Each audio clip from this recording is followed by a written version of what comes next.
Bien, bienvenidos a la sesión del día de hoy, que va a tratar sobre análisis de grupo o clustering, como le llaman en inglés. Mm, Más específicamente vamos a tratar el algoritmo conocido como K-means, que tal vez es el algoritmo más popular aplicado en esta disciplina, aunque no el único, como lo discutiremos al final de la sesión. Para esto les estoy pasando las ligas hacia unos recursos acerca de el análisis de grupo en general y el algoritmo K-means en particular. De esta página que se llama Una introducción al algoritmo K-means, que aunque está en inglés creo que está bastante digerible para ustedes. Vamos a usar este GIF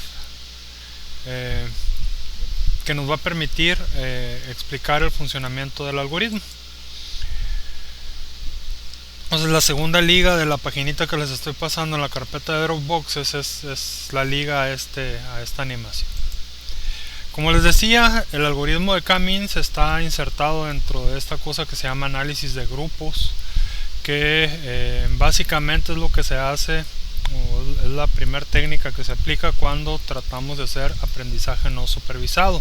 Recuerden que en el aprendizaje no supervisado tenemos un conjunto de datos donde no tenemos etiquetas que nos marquen el conjunto de datos de entrenamiento. Entonces lo primero que se trata de hacer normalmente en estos casos es agrupar por similitud las muestras que se tengan. Entonces el problema del análisis de grupos, como lo explica aquí la poderosa Wikipedia, pues trata de, para un conjunto de puntos dado, encontrar la forma de asociar esos puntos de tal manera que se minimice la distancia entre los puntos que están en el mismo grupo y se maximice la distancia entre los puntos que son o que pertenecen a grupos distintos. Vamos a ver que hay algunas métricas que permiten medir qué tan bueno es un agrupamiento, pero eso lo explicaré en la segunda parte de la sesión. Entonces, para explicar el algoritmo de K-means, que es un algoritmo de agrupamiento basado en centroides. ¿Qué quiere decir centroides? Pues el centroide sería un punto que idealmente debe de quedar en el centro del conjunto de muestras que agrupa, ¿no? Entonces el algoritmo de K-means lo que hace es que la K significa un número prefijado de centroides. Por ejemplo, para este problema se está usando una K igual a 3, pues porque básicamente se están usando datos aquí inventados que permiten divisar claramente que hay tres conjuntos, ¿verdad? Un problema un poquito más difícil es cuando ya no sabemos de entrada cuántos grupos son los que se buscan. Pero bueno, en este caso sabemos al menos que queremos encontrar 3 grupos y por lo tanto el algoritmo empieza con 3 centroides. Aquí arriba podemos ver los pasos que va siguiendo el algoritmo, que creo que como en 12 pasos llega a la solución final. Pero en el paso inicial lo que hace es que empieza con posiciones aleatorias para estos centroides. Lo siguiente que hace es, para cada centroide le asigna los puntos que tiene más cercanos dentro del espacio. Y pues como eso hace que la posición del centroide se mueva, pues se calcula el promedio de las X y Y en el caso de 2 dimensiones para cada grupo asignado, y eso hace que la posición del centroide se vaya moviendo. Cuando se mueve la posición del centroide, pues entonces también ocurre que pues algunos elementos que estaban asignados a este grupo, por ejemplo, ahora quedan asignados al grupo rojo, ¿no? Y eso va moviendo sucesivamente los centroides hasta que llegan a la posición ideal. En nuestro caso sería el centro de este y este grupo, ¿no? En realidad esto es una heurística que trata de buscar esa posición ideal. Aunque en la mayoría de las ocasiones lo consigue, puede darse alguna probabilidad de que esto no suceda. Pero tiene como ventaja este algoritmo que es poco costoso. computacionalmente, porque en realidad en muy pocas iteraciones suele converger hacia una solución. Cuando decimos que el algoritmo converge, pues cuando entre una iteración y la siguiente los centroides ya no se han movido.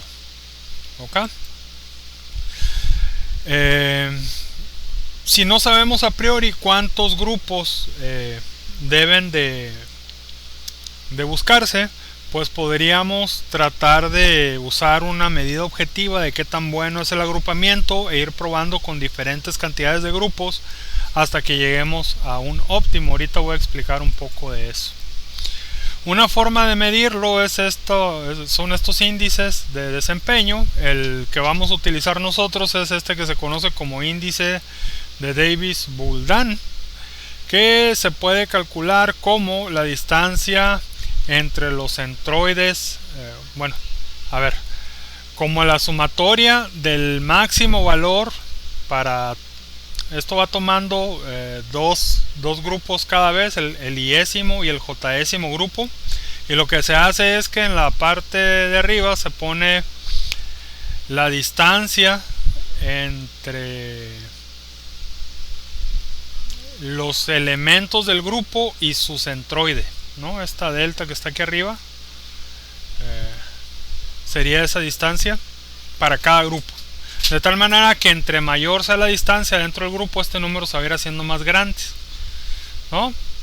Por lo tanto, el índice de Davis-Bouldin más pequeñito sería mejor. La D de abajo es un operador que nos dice la distancia entre el centroide de los dos grupos, ¿no? Normalmente la distancia euclidiana. Y este número, entre más grande se haga, pues más pequeña va a ir haciendo esta cantidad que vamos a obtener aquí. Para cada par de grupos, o para cada grupo, perdón, vamos a acumular el peor resultado contra los demás grupos que tengan nuestro problema. Esto es, si tenemos un problema con 5 grupos, al grupo número 1 lo vamos a comparar contra los otros 4, y el que tenga un valor mayor, ese es el que vamos a ir acumulando, ¿no? Vamos a ir guardando el peor de los casos. Y esto lo que representa, pues les decía, es que lo que estamos buscando es que hay una baja distancia entre los elementos que pertenecen al mismo grupo, que sería esta delta I, delta J, y que haya una distancia grandota entre los centroides, ¿no? Por cierto, esto pues no necesariamente es compatible un objetivo con el otro, ¿verdad? Bien.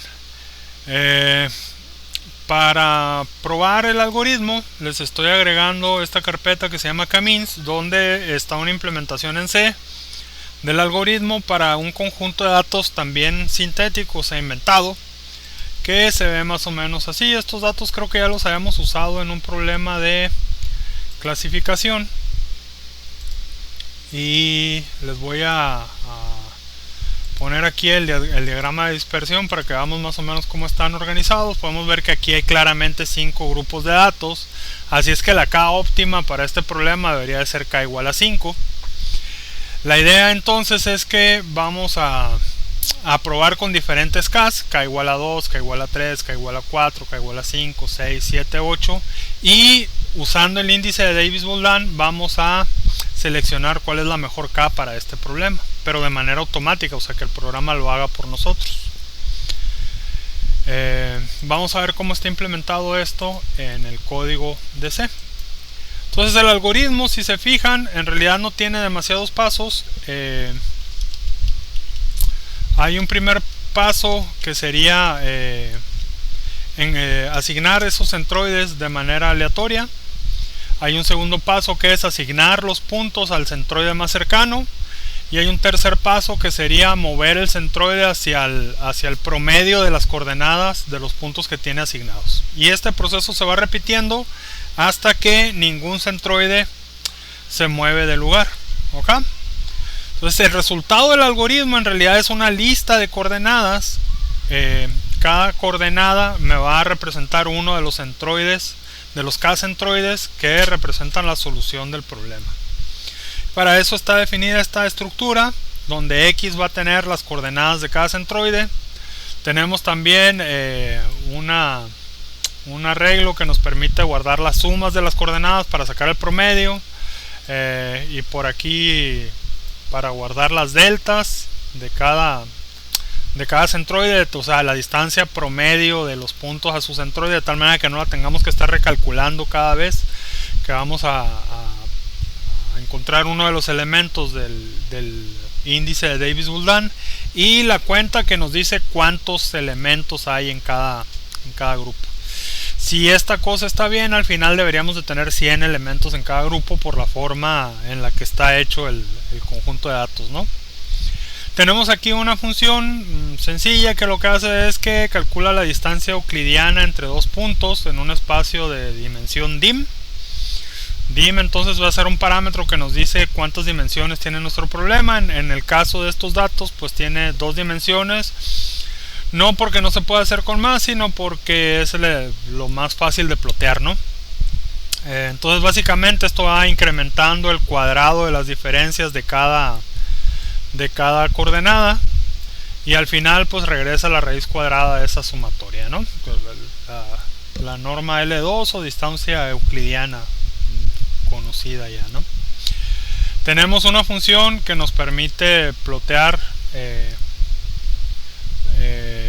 el agrupamiento, o sea, recibe la lista de centroides y asigna a cada centroide los puntos de tal manera que nos permite plotear con un simbolito diferente cada punto de los que vienen en el dataset. Tenemos una función que se llama etiquetar, que lo que hace es que para cada punto en el espacio, en el dataset, perdón, busca dentro de la lista de los centroides cuál es el que tiene menor distancia euclidiana con ese centroide. Si se fijan, aquí se ejecuta la función Euclid, y pues si esta distancia que acabo de calcular es más chica que la menor, que al principio se asume que es la del primer centroide, pues se va guardando esa como la nueva distancia mínima, ¿no? Y al final pues ese punto se asigna a aquel centroide que haya tenido la distancia mínima.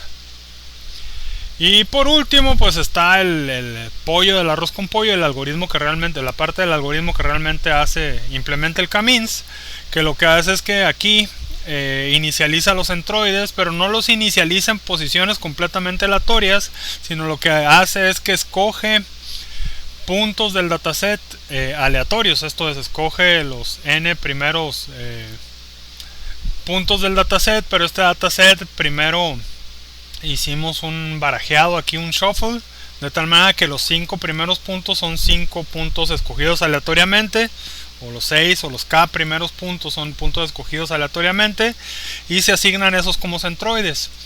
¿Por qué se trata de que los centroides caigan en un punto al inicio? Pues para evitar el problema potencial de que después de hacer todas las asignaciones hay un centroide que no tenga ningún punto. Si un centroide no queda asignado con ningún punto, el algoritmo tiene problemas. Entonces eso se puede evitar haciendo que las posiciones iniciales del algoritmo sean puntos donde hay al menos un dato, ¿no? De tal manera que cada centroide debería ganar al menos un elemento.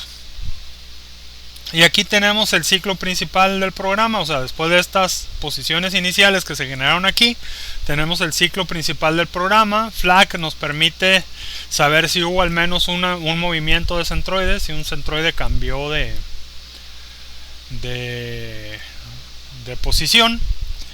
Y para eso pues entonces se inicializan las sumas de los centroides al principio, y para cada elemento dentro del dataset, dentro de los renglones que tiene el dataset, pues se encuentra cuál es el que tiene distancia mínima. Esto es lo mismo que el que hace la función etiquetar, y aquel centroide que tenga la distancia mínima se asigna como el nuevo centroide de este elemento.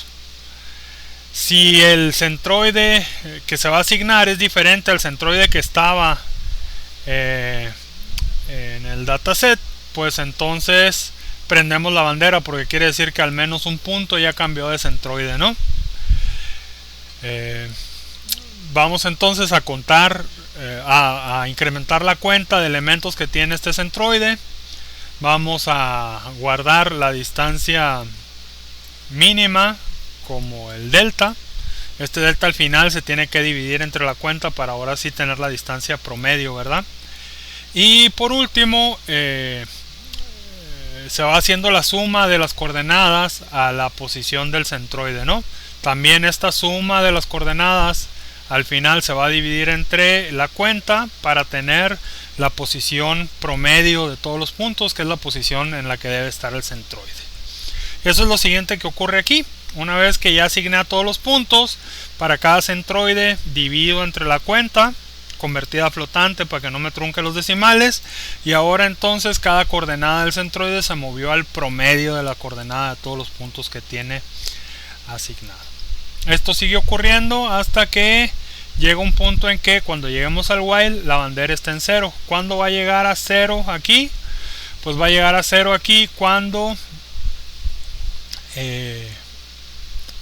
ningún centroide haya cambiado de posición. O sea, cuando nunca haya entrado por aquí, por esta línea donde dice que flag es igual a 1, ¿no? Entra aquí solamente cuando el centroide de distancia mínima es diferente al centroide que ya tenía ese elemento del dataset. Estoy viendo que hay por aquí un código residual. Este for pues no parece hacer nada. Voy a borrarlo y espero que el programa no reviente por los aires. Aquí entonces ahora lo que tenemos es la división de las deltas entre la cuenta de cada centroide, y por lo tanto ahora la delta va a tener la distancia promedio de en cada grupo de sus elementos hacia el centroide. ¿Ok? Y por lo tanto, ya que tengo esta delta, que es lo que se usa para la parte del numerador del índice de Davis-Bouldin, pues ya puedo calcular el índice de Davis-Bouldin, que es lo que se hace en este ciclo de acá, ¿no? Se pone el Davis-Bouldin en 0, el máximo como 0 también, y entonces ahora decimos que para cada centroide J vamos a revisar, para cada centroide I vamos a revisar todos los demás centroides, ¿no? Pero solo aquellos que sean diferentes.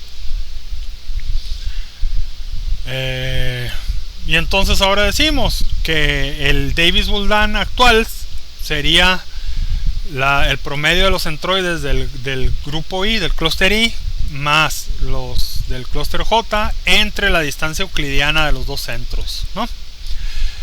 Y si el actual es más grande que el máximo, pues esto siempre ocurre la primera vez porque el máximo lo ponemos en 0, pues decimos que el máximo es el actual, ¿verdad?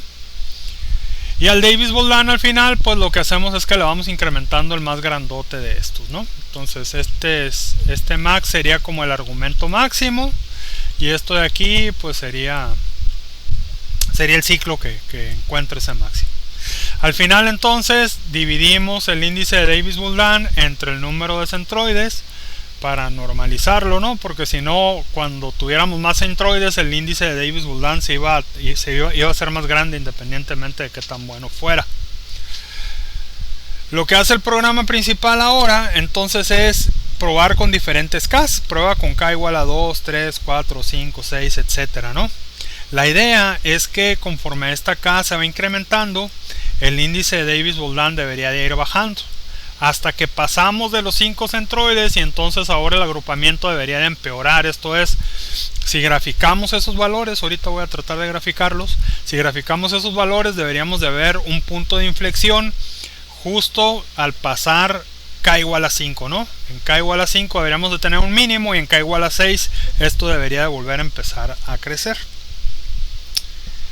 Por cierto, cada vez que vamos a probar una K, aquí se prueba un número tries o intentos de veces, porque les decía que no tenemos una seguridad de que siempre nos va a dar el mejor agrupamiento. Pero si tries es un número suficientemente grande, creo que aquí lo dejamos en 10. Y también las K se prueban desde la K igual a 2 hasta la K igual a 10. Entonces tries aquí se deja en 10. Y esto lo que hace es que lo corre 10 veces y guarda el mejor de esos 10, ¿no? Ok, y el otro if que está acá afuera lo que hace es que, pues dependiendo de la K que tengamos, si es la 2 la guarda ya como la mejor actual porque es la primera, pero si no es la 2, checamos si este Davis-Bouldin es mejor que el Davis-Bouldin global, y entonces lo guarda en este arreglo que se llama bestiezoidas, ¿no? Sería o algo así, ¿no? Estábamos jugando con las palabras ahí. Ok, entonces vamos a ver cómo funciona el programa. Cuando yo corro el programa, debe de mostrarme gráficas para el agrupamiento de todos esos índices que le pedí. Por ejemplo, aquí está el agrupamiento con k igual a 2, que tiene este Davis-Boolean que está aquí, .84. Voy a abrir una hojita de cálculo nada más para que vean cómo quedaría graficado eso. Es una cosa que me faltó ponerle al programa. Tal vez sería una tarea interesante que ustedes agregaran esta gráfica que vamos a generar aquí, para que se hiciera automáticamente. Voy a ir tratando de guardar entonces estos valores así aproximados. Fíjense que con k igual a 3 bajó de .84 a .66. Espero que esto funcione, porque si no después voy a tener que borrar toda la clase, ¿verdad? Con k igual a 4 esto ya bajó a 0.555677. Vemos que sigue bajando, ¿verdad? Con k igual a 5, que lo tengo aquí, es 0.460426. Siguió bajando como nosotros esperábamos. Vamos a ver qué pasa. ¿Qué pasa con k igual a 6? K igual a 6 ya nos da 0.595303.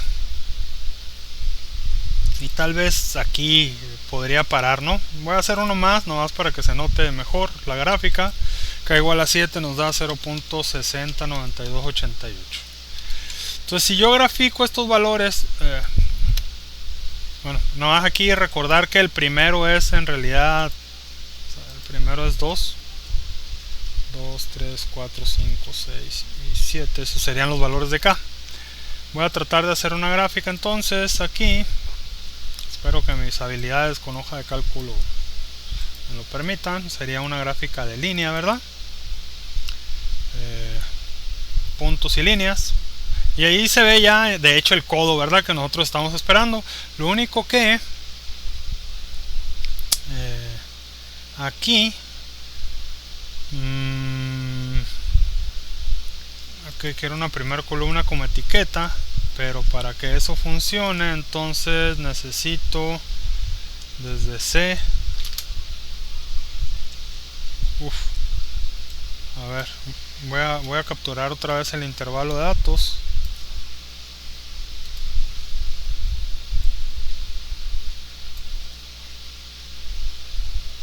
Y creo que ahora sí ya debe estar. Entonces aquí con k igual a 2 vemos cómo estaba arriba, ¿no?, el índice de Davis-Boolean, y aquí está el codo o la inflexión esta que les digo, con k igual a 5, ¿no? Entonces cuando graficamos los índices para diferentes valores de k, podemos encontrar cuál es la cantidad óptima de grupos ya basados en este índice, que ya no es subjetivo, ¿no? Es una cosa numérica que podemos medir, y eso normalmente a los ingenieros nos hace sentirnos más seguros.